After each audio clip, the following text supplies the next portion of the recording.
So, really excited today to be joined with Gordon Roland with guitar. What's guitar GuitarWork.com.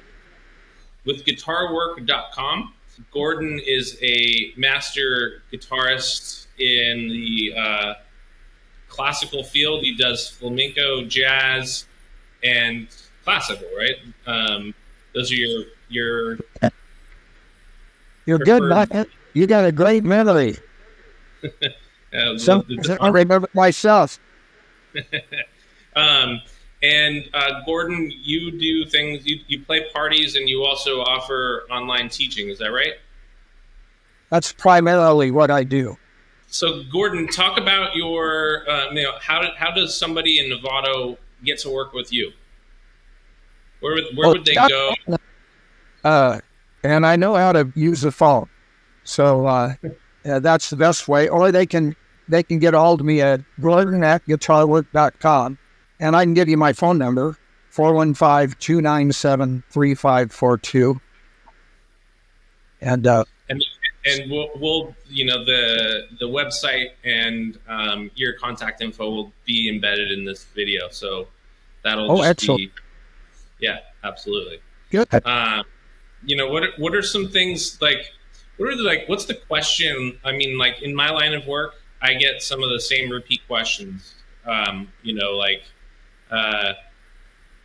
With buyers, it's different than it is with sellers, but there's some stuff that just comes up every time, right? What are the things work? Yeah, exactly. Like how many offers do you think there are going to be, or like what do you think we should do is if we make an offer, or like things like that. But well, in regards to playing music, which is different. Yeah, the music is different than the teaching of the music, and so they're kind of approached from different. When somebody wants to hire me to do like a house at a private event, then I just tell them, give me your address and where you want me and when you want me, and if there's any equipment needed, I'll bring it. If there isn't any equipment, I'll be happy. We won't have to. But I try to leave most of the details, let them tell me about the details when it's a performance. When it's music lessons, there's several things. I've got a article on my website that explains what are the mistakes that you can make when you start playing guitar. And so some of what I cover there is how to hold a guitar, and I've got a video for that on my website. And some of the standard things people do, there's several different areas. There's the physical movement, which is called technique, physical technique, how you move. And then there's the theory, that is how do you understand how music itself works? And then how do you put that on the guitar, which is, so there's those areas. And also guitar happens to be a self-discipline if you're doing it right. So that requires some work. And so I don't want people to be enthusiastic and try to practice 3 hours a day for a week, because all you'll do is practice your bad habits. I try to get people to start with 10 minutes a day. So that's one of the things I tell people right up front. I don't want you telling your child to sit in front of the piano for 3 hours. And that happened to me when I was a kid and I hated the piano. So do it slow. And this is same for adults. Another thing is state-related learning. If you learn everything, if you're in college and you go down and you study at the library, and then if you study at the library every time, then you'll learn faster because your subconscious tells you that you're going to learn this subject. And so you'll learn more in a shorter amount of time if you go to the same place and also the routine at the same time. So I tell people this little story when they first start, and I tell them, well, if you go to the same place at the same time and practice your practice state for 10 minutes, and then I tell them, after your 10 minutes is over, you're not practicing anymore, you're playing. You do anything you want to with the guitar after that. Of course, your reservoir of skills is pretty slight at that point, so you don't have much to play with. But as time goes on, your practice time gets a little bit bigger, and your ability to play a variety of things gets bigger too. So your enjoyment increases as time goes on, as long as you keep that routine of state-related learning and short, consistent practice times that don't wear you out, but just becomes part of your routine, part of your lifestyle. So then you're a musician from that point on. So consistency is key. Consistency is really important. It's like if you're going to write a book, you got to write it. You got to turn your computer on and write every morning for a half an hour. Mm-hmm. And I don't do that because I'm not writing. You're not writing. Well, you're composing, right? I'm composing every day. I've got my general things that I've already composed that I haven't completed yet. Interestingly enough, I had a very nice program that I composed, and it had a little story that went along with it, and I would tell the story, and then the music would demonstrate the emotions that the different characters in the story were going through. Then I got involved in something else that was a different music, it was more formal music, and it was something that was really grasping my attention. It was more like I was being pulled into the music instead of me doing the music as a chore. And I got so involved in that I forgot the program, and I can't remember any of the pieces that I had to play for that. But I didn't write them down either. So that was just a learning process for me, because sometimes you can get so enthused about one thing that you forget about another, I guess. Yes, happens to me. It happens to the best of us, you know. Would you? So before we go, I'd love to hear some of the things you're composing. I think that'd be really cool to have a part of this. And what are some other things you want to make sure that the public knows about you and what you offer? Well, one of the things that I think anybody that's guiding your child needs to have a little bit of understanding of child psychology. I was a single dad from the time they were 3 and 5, and they grew up pretty good. I'm pretty happy with them. So I also was the director of a rehabilitation center for young men when I was in my 20s, and I got quite a bit of experience for that, and sat in on all of their counseling sessions and all that kind of stuff. So I do have kind of a psychological background that's helpful in my work. Not only that, I really enjoy my clients, and I enjoy quite a variety of ages. I've got lots of grade school kids that are, discipline is not a good word for grade school kids nowadays. And it's a little bit hard to work with that. I have to be pretty more flexible and less demanding than I used to be. And then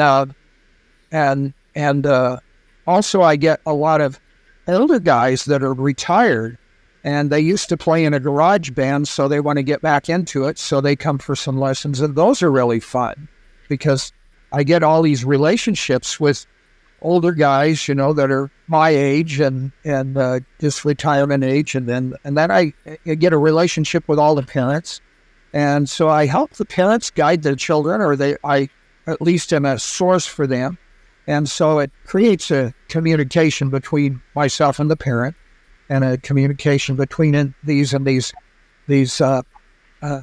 garage band gentlemen that I meet, and so that's one of the things I enjoy about it. That sounds like variety, right? Like you get a little bit of everything. Yeah. The younger people have quite a few sports that interfere with their lesson time, and I know that I can't make them make it a priority, because my parents couldn't make me make it a priority. I would rather play football. And that's why I really didn't excel until I got in a band when I was in junior high. And so it's very much like living life. And I really am exhilarated when I have a good teaching day, or I'm feeling like that I have a new student that has real enthusiasm, or I have a student that has played some interesting stuff and I'm able to help the guy, try something in this position and see if that doesn't finger better for you, or try doing this way, or here's the way the original was played. And those are all really fun things to do, because it's kind of like a memory of being in a band again. I used to play in bands quite a bit, but I don't up here, because everybody up here plays blues and 1-4-5 patterns. And, nothing wrong with that. I like blues and I like 1-4-5 patterns, but it doesn't really utilize my skills. So it's a good way to go to the bars. And yeah, it's better than a quiet place. We'll take something. Something's better than nothing, right? Yeah. So, would you mind playing like a little something for us? Sure. The things I'm composing, actually, I don't know yet, and here's the reason that those probably wouldn't be too good. The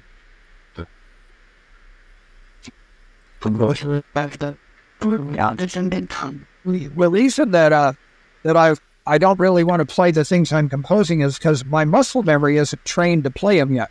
You compose them, you write them down.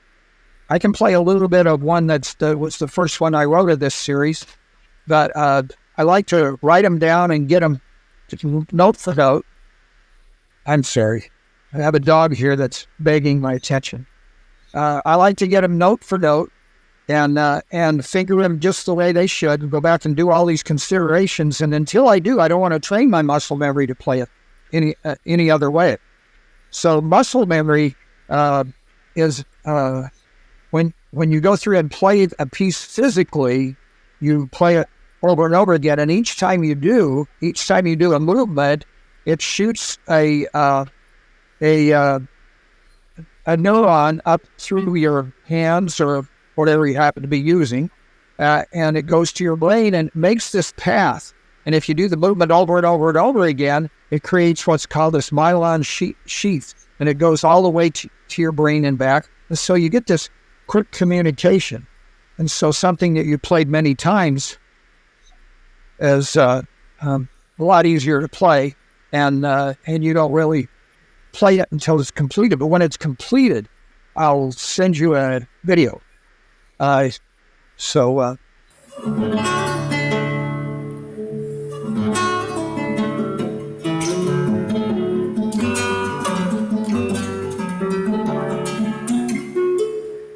That kind of stuff, that's one of the first ones, and I really like it because it has some fun stuff in it. And then it has some gross stuff, too. It has some...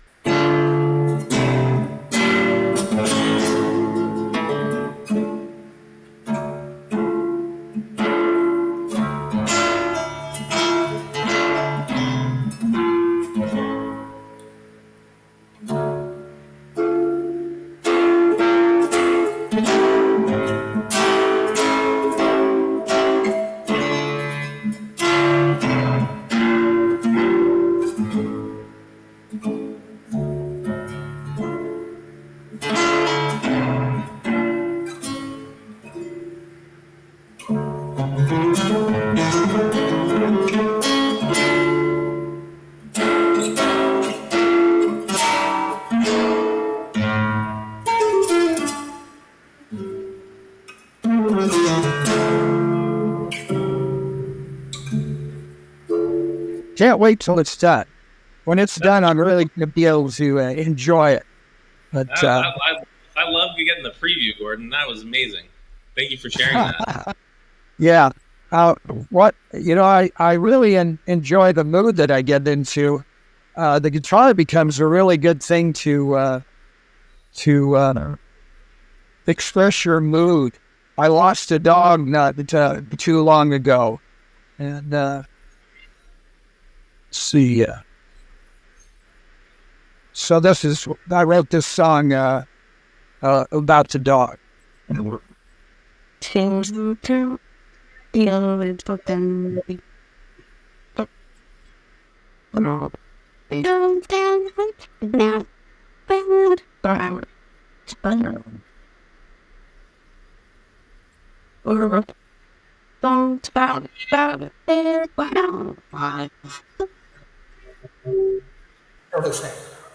It gives you a way to play your moods out. It's good therapy. It really is. And I notice that I get a lift every time I play the guitar. And and a lot of my students have the same experience. I had it from the very beginning. I used to sit at the edge of my bed and play, Beatles songs and try to figure things out. And it didn't really take too much. It just takes a lot of the enjoyment of the beauty of the guitar, and it's a great thing for young people. But it's really good therapy for older guys like me. So if they want therapy and to sound like awesome at guitar, just call Gordon Roland. Right, and I won't teach you how to shred. I always try to convert them. Yeah, well, I mean I would take what you just played over 3 chords in a bar anytime. Well, yeah, and I don't mean to belittle those guys that are playing.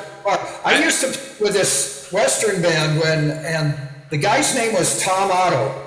That was the leader of the band, and he knew how to move the bar, and he knew how to play which type of songs, how fast, slow, and when to take breaks and stuff like that. And he always got jobs because as soon as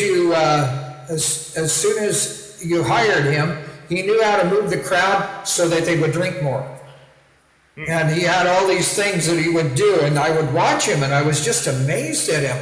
He wasn't that great of a guitar player, but he wasn't afraid to sing. He was a singer-strummer guy, but he really knew how to move the crowd, and it was really, really fun to do. I don't really do that because I'm not primarily an entertainer. I entertain it when we're sitting around talking the same way you entertain when we're sitting around talking. So you play parties, weddings, memorials. What other openings for different things? Grand openings or ribbon cuttings and stuff like that. I played some of those down there in Novato. Yeah.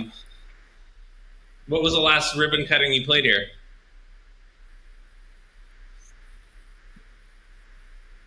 Well, or what was one of them? The name of the place, but it was a place, and I've gone there, and their food was excellent, but it's closed. Now that was not my fault. It's not was closed, but it was a great party, and it was a place there on Nevada Boulevard, and it was a couple of guys that made really good gourmet food, and then you take it home and zap it. And they did that right at the beginning of the COVID crisis. So they did real well doing that. They're still in business, but they just do catering. That's classic culinary. Okay, I can't remember their names. One of the guys actually. He's in San Francisco working with young people now. He's got an organization of some kind that. So they aren't even catering anymore, maybe. Huh. Not to my knowledge, but I haven't. I think that they told me that they were going to close it down last time I saw them. But there's still a catering company like there. Yeah, I think that through party cater. Yeah, I'm pretty sure they just shifted from having that take and go model just to catering only. Yeah, I can't remember their names, but they were nice guys. Marcus and trying to remember the other guy's name, but yeah, really nice guy. Like their food was amazing. I would have them cater a party with 100% confidence. Yeah, Yeah, Marcus, there he is. He's still on my list here. I haven't talked to him for a while, but he's down in San Francisco, and I hate to drive there. Yeah, it's yeah. I mean, all right. What is there anything else that would be helpful for you for people to know about? Yeah, love your neighbor as yourself. How's that? Isn't that the golden rule? I Care mean, about that your is the neighbor. goal. And that's what I like about my business, because if I can't love my students, I better not be teaching them. So you gotta look out for other people's best, and as you do, that makes the best happen for you. That's kind of my idea. I don't really feel I should be preaching it because I still struggle to do it. It's a good standard to strive for all the time. Yeah. Well, thanks, Michael. I appreciate you taking time out to visit with me. Gordon, it was a joy. I mean, I thank you so much for playing for us, for sharing more about what you do, and I feel like you're a gift to the community that the community should know about. So thank you for your time. Michael. I really appreciate that. And salute to my previous students who'll probably be seeing this. So it was nice. Goes it with everybody at once. Yeah. So Gordon Roland with GuitarWork.com. GuitarWork. I don't know why I want to say world. It's probably because you're. Yeah, it doesn't have an "it's" on the end. It's not Guitar Works. If you look up Guitar Works online, it'll be people that build guitars. But GuitarWork is my website. And I think there's other websites, GuitarWork.org or something like that, and mine sort of gets piled down on Google. But you just type it in, you'll find it. And if you can't find it from the website, just remember Gordon Roland, and then you can put two and two together. I might mention that I do have a small venue up here that happens at a little art gallery, and so if there's any musicians interested in playing up here, I've got a couple of those. So I can use some musicians up this way, and we had a flute night the other day. We had 3 flutes, and it's at the art gallery, and one in my studio in Jackson, where we did some music, and it was a lot of fun. And so we have, we can draw a little bit of a crowd, but we don't have really big rooms to work with. Well, we'll have to do something about that. If you're filling up the small, you're going to need bigger ones. Well, could if I wanted to work that hard. But I've got the guy that owns the art gallery. His name is John Tricky, and if you don't mind, I'd like to give you his website. It's JONTRICKEY. John Tricky. And he spells his name JON instead of John. And he builds guitars, and that's his primary art form. And so he has this nice studio, and he paints too. So he's got some paintings on the wall, but primarily he builds guitars, and he makes them out of everything. And they're playable. Most of them are playable, but most of them are really artworks, and that's the primary thing he does. And if you want to see some wild-looking guitars, check out his website. Right on, man. So thank you, everybody, for joining me and Gordon Roland today with GuitarWork. GuitarWork.com is his website, and for all things guitar, he's your go-to guy. So thank you so much for joining us today, Gordon. I really appreciate it.